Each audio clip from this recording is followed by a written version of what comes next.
আম থাকতে থাকতে আমের এই রেসিপিটা কারা বানিয়েছো অবশ্যই কমেন্টে জানিও। আমি একটা আম ছুলে এভাবে গ্রাইন্ড করে নিলাম। তারপর ক্ষীরটাও তৈরি করলাম। 1 প্যাকেট মতন দুধ নিয়েছি, সেটা ভালো করে ফুটিয়ে নিয়েছি একটু কনডেন্স মিল্ক দিয়ে। তারপর নামানোর আগে পাল্পটা দিয়ে বেশ শক্ত করে ক্ষীরটা বানিয়ে নিয়েছিলাম।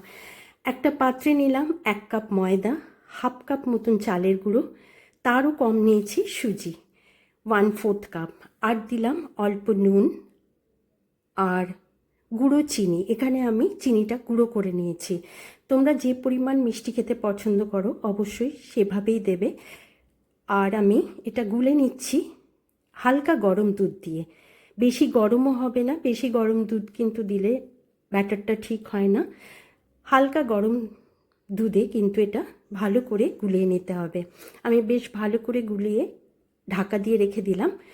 তারপর ঢাকা খুলে দিয়ে দিলাম আমের পাল্পটা, সেটা দিয়েও কিছুক্ষণ ঢেকে রাখলাম।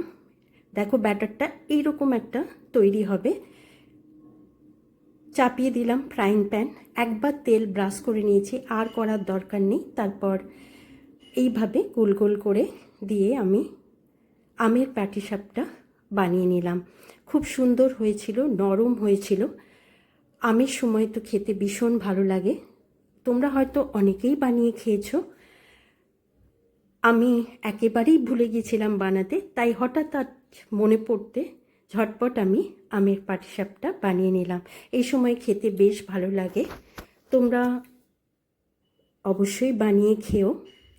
আজ এ পর্যন্ত, আবার কোনো ভিডিও নিয়ে তোমাদের সামনে চলে আসবো। ভালো থেকো।